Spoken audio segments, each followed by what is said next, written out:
The first light of dawn slowly stretched across the vast golden grasslands of Zimbabwe's Hwange National Park. The air was cool and still, filled only with the soft rustle of the morning breeze and distant calls of awakening birds.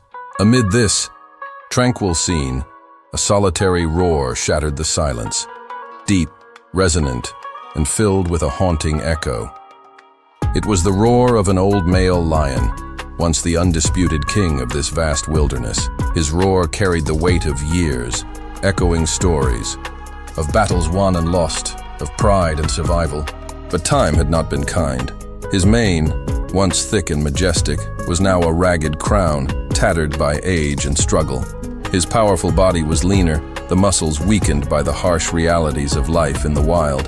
This lion was no longer the fierce leader of a great pride. He had been cast out, pushed aside by the younger, stronger males eager to claim the throne for themselves. The proud king had become a shadow of his former self, fighting not for dominance, but simply to survive. Weeks ago, the lion's world had changed forever.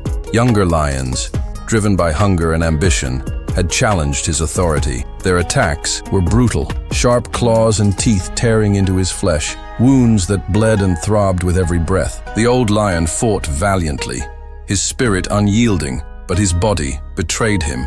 Exhausted and weakened, he was forced to retreat, limping away from the territory he had ruled for years. As he staggered through the dry grass, the sun beat mercilessly overhead. Each step was agony, each breath a reminder of his fading strength. The pride, once his family, now regarded him as a rival, a burden to be discarded. His world had shrunk to the pain in his limbs and the unrelenting hunger in his belly. Driven by desperation, the old lion limped towards the farthest edges of the park, places few lions dared to go. Here, the land was unfamiliar and unforgiving. The lush grasslands gave way to sparse vegetation and dry earth, where survival was even more uncertain. His leg throbbed with a deep wound, swollen and infected from the vicious attacks. Despite the pain, he pushed onward, driven by a primal will to live. But his mind was clouded with fatigue and hunger, and his senses dulled by suffering. Around him, the world blurred into a hazy expanse of yellowed grass and burning sun. Not far from this desolate edge lived Mrs. Farida, a woman whose heart was deeply entwined with the wild. An elder of the nearby village, she had spent decades working as a wildlife caretaker in Hwange National Park. Even in retirement, her love for the animals remained strong, and she chose to remain close to the wilderness that had been her life's work. Her small wooden home stood quietly among the trees, a place of peace and refuge. Each day she walked the border between human settlement and wildlands, watching, listening, always alert to the rhythms of nature. One evening, as the sun dipped low and the sky was painted in shades of orange and purple, Mrs. Farida heard a faint sound outside, a weak, raspy roar that sent a chill down her spine.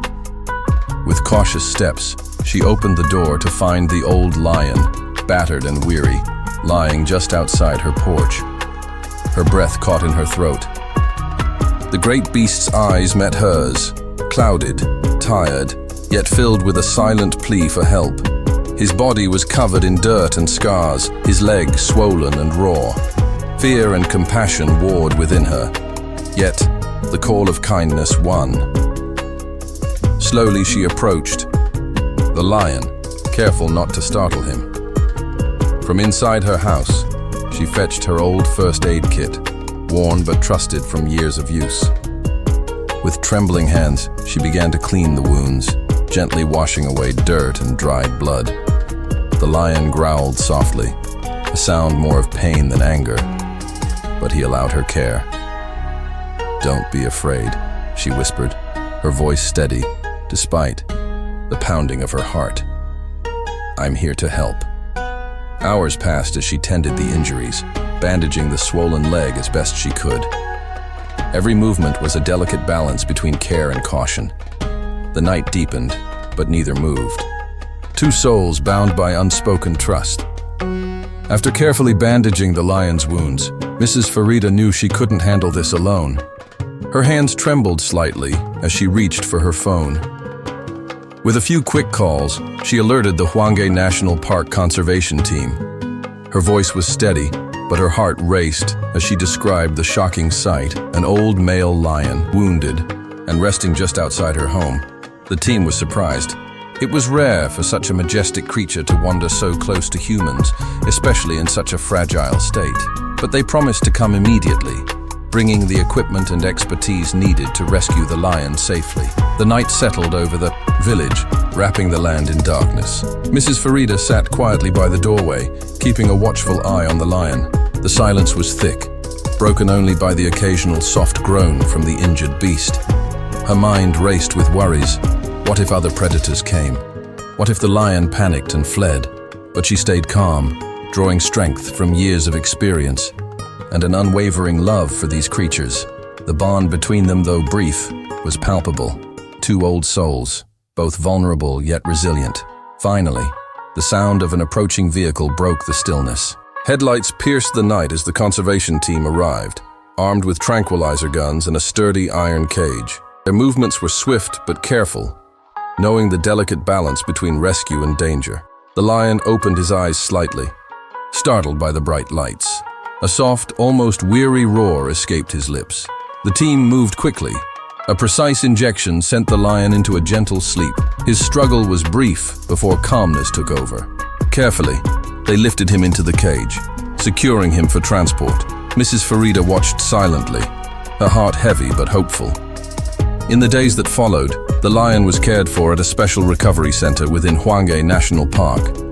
There, veterinarians tended to his wounds, monitored his condition, and provided nourishment. Slowly, strength returned to his limbs, and the dullness in his eyes brightened. Mrs. Farida often visited, bringing comfort and familiar presence. The lion, sensing her kindness, responded with soft growls and gentle head nudges. Though he would never reclaim his place in the wild pride, he found a new sanctuary, a place where his final days could be peaceful and dignified. This story is more than just about a lion. It's about hope, resilience, and the impact one person's courage can have. Thank you for joining us on this journey. If this story touched your heart, please like, subscribe, and share to help spread awareness and support for wildlife conservation. Together, we can make a difference.